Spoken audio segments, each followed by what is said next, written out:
سلام دوستان، اومدیم با پیش بازی آرسنال و رئال مادرید تحلیل و بررسیش. اول خواستم این توضیح راجع به کانال بدم. این کانال ما در این کانال بیشتر اکثر بازی‌های مهم اروپایی رو آنالیزاشو انجام میدیم و میذاریم، ولی موضوع اصلی این کانال راجع به تیم بزرگ رئال مادرید و هواداران رئال مادرید. بنده به عنوان خودم طرفدار رئال، خب قطعا با بیشتر آنالیز بازی رئال رو میسازم. اگر در ادامه تونستیم یه استودیو میسازیم و ویدیو میذاریم که کیفیت ویدیو بالاتر بره و اونجا توضیحات لازم رو میدیم و علاوه تاکتیک هم میایم روی همین تخته ادامه تحلیلمون رو توضیح میدیم. اول این چیزی که باید بگیم، رئال مادرید درست شانس کمی داره ولی اصلا نباید ناامید باشه. تو سانتیاگو برنابئو بازی داره. رئال مادرید باید بره از اول ببره و اجازه نده آرسنال نفس بکشه. رئال مادرید همیشه غیر ممکن ها رو ممکن کرده و به هیچ عنوان هوادار رئال مادرید نباید ناامید باشن. درسته رئال مادرید تو این فصل بازی زیبای زیاد ارائه نکرده، تو اکثر بازی بد بوده، تو بازی خیلی کمی خوب بازی کرده، اکثر بازی بزرگ و باخته یا مساوی کرده و خیلی کم تونسته برنده شه، ولی رئال مادرید همیشه رئال مادریده. ما همه به رئال مادرید امیدواریم و میدونیم که این تیم توانایی کامبک زدن مقابل آرسنال رو داره. اولین کاری که باید بکنن وظیفه هواداراست که بیان از همون اول اتوبوس آرسنال که وارد میشه میاد سمت ورزشگاه، جو وحشتناکی را بندازن، جنگ روانی رو درست کنن و از اول تا آخر تیم رو در سانتیاگو برنابئو تشویق کنن و نذارن که آرسنال اصلا بتونه نفس بکشه، علاوه روی روانی تیم آرسنال رو به هم بریزه و آرسنال نتونه اون بازی خوبش رو ارائه بده. هرچند که آرسنال هم تیم خیلی خوب و قوی نبوده و نیست و آرتتا الکی رسانه‌ها گندش کردن، ولی خب رئال مادرید در این فصل شرایط خوبی نداشته و بازی رفت و آرسنال 3-0 برده. کامبک زدن خیلی سخت، اگه یکیش بود دویش بود باز خیلی کار راحت تر بود، اما خب رئال مادرید همیشه رئال مادرید. آرسنال خب سیستم 4-2-3-1 رو بازی میکنه.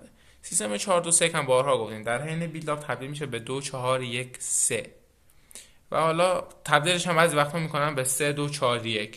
یکی از فولبکاش به عنوان اینورتد فولبک بازی میکنه و یکی از این هافبکاش دابل پیوتش میزنه تو، میشه پست 10 دو پست 10 و یکیشون میاد جای اون رو میگیره و اینورتد فولبک بازی میکنه و سیستم میکنه 3-2-4-1 وقتی میخواد مالکانو برتری عددی ایجاد کنه. حالا آرسنال شکایت کرد من رئال مادرید رو انقدر نابود کردم، من از اول پرس کرد هجومی بازی کرد، اصلا خودش فکرشو نمیکرد که رئال مادرید رو ببره.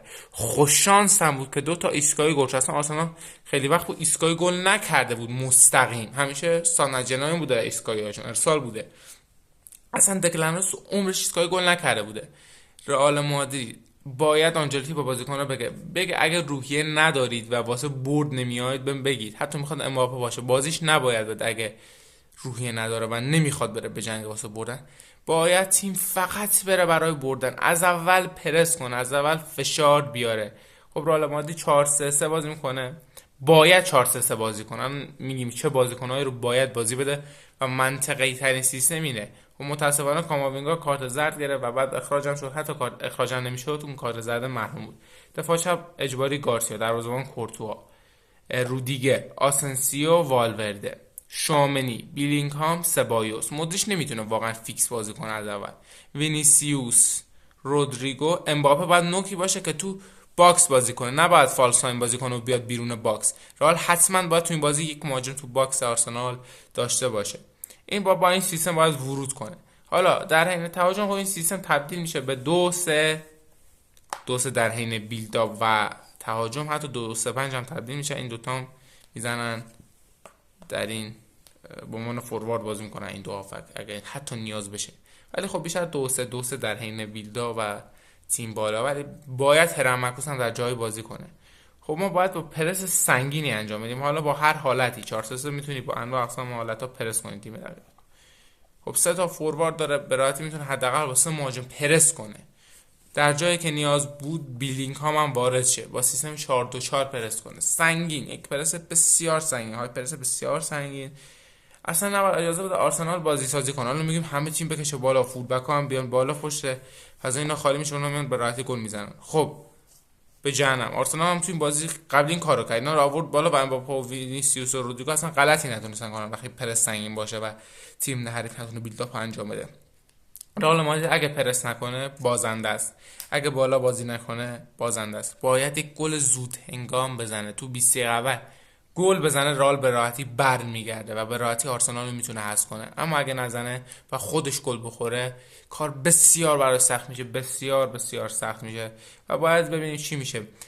اگه زود گل بخوره واقعا خیلی بده. تنها کاری که باید کنه از اول بر پرس کنه و فشار بیاره. آرسنال خب 4-2-3-1 رو در حین دفاع یا همون با حالت 4-2-3-1 میذاره یا نه تبدیلش میکنه به 4-5-1، یعنی بسته تر، جمع تر بازی کنه.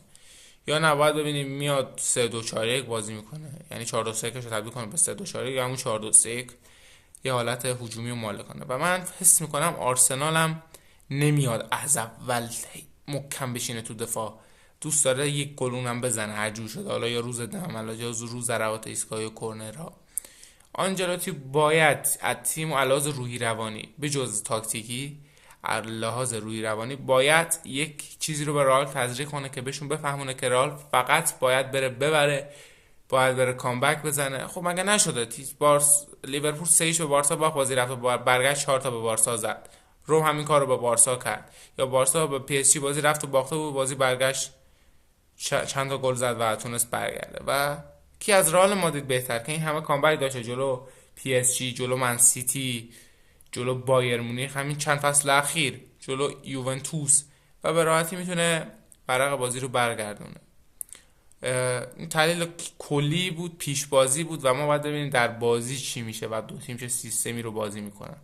لطفا لایک کنید، کامنت بذارید، سابسکرایب کنید، کانال رو حمایت کنید تا ما بتونیم یه استودیو خوب بسازیم برای ضبط ویدیوها و کیفیت ویدیوها رو بالا ببریم که خیلی بهتر شه و وب کانال پیشرفت کنه و اونجوری خیلی بهتری استودیو خوب بسازیم، ویدیو بهتر ضبط کنیم.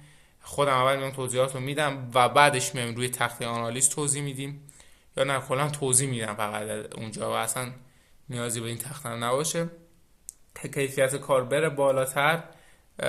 لایک کنید، کامنت بذارید. امیدوارم رئال مادرید برگرده.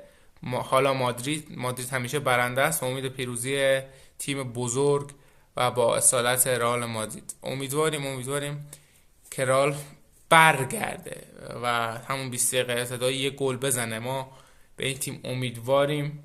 هوادارا باید سنگ تموم بذارن در سانتیاگو برنابو. در خیلی از بازی‌ها خیلی بد عمل کردن، اصلا تشویق نمی‌کردن، ولی این بازی باید برنابو رو تبدیل به سانتیاگو برنابو رو باید تبدیل به جهنم کنن برای رقبا.